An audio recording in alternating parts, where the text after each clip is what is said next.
The committee has repeatedly urged Pakistan to take meaningful action against key Islamist terrorist groups operating within its territory.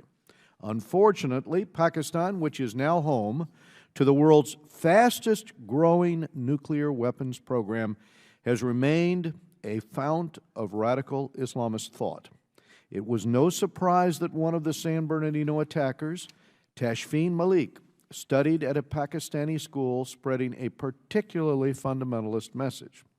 Looking back, the 9/11 terrorist attacks transformed U.S.-Pakistan relations overnight.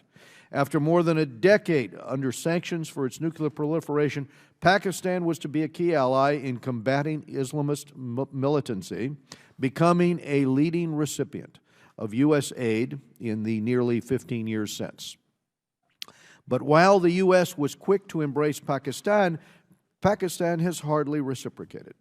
Pakistani governments have come and gone, but its northwestern frontier has remained a terrorist haven, with its security services supporting what it considers to be good Islamist terrorist groups. These good groups, under Pakistan's calculus, destabilize Afghanistan and threaten neighboring India, while the government simultaneously opposes what it considers the bad Islamist groups. Today, Deobandi schools create an infrastructure of hate. 600 Deobandi madrasas, funded with Gulf state money, teach intolerant, hate-filled rhetoric that inspires the foot soldiers of jihadist terrorism. I've made 3 trips to Islamabad to press this issue. Pakistan must do the work to register schools and close those creating new generations of radicals. And those are the schools that are being funded with Gulf state money, the Deobandi schools, and they need to be closed. Meanwhile, Pakistan's nuclear arsenal is on a track to be the 3rd largest. Its addition of small tactical nuclear weapons in recent years is even more troubling. This is a country which spends a 1/5 of its budget on the military, from long-range missiles to F-16s, but under 2.5% on education. Through all of the double-dealing, U.S. policy has essentially stood still.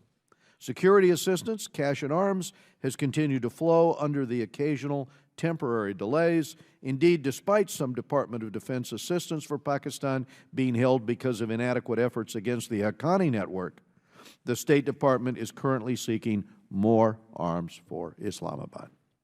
Pakistan itself has been devastated by terrorism, with thousands, over 2,000, of its soldiers killed, thousands and thousands of its citizens killed in terrorist attacks.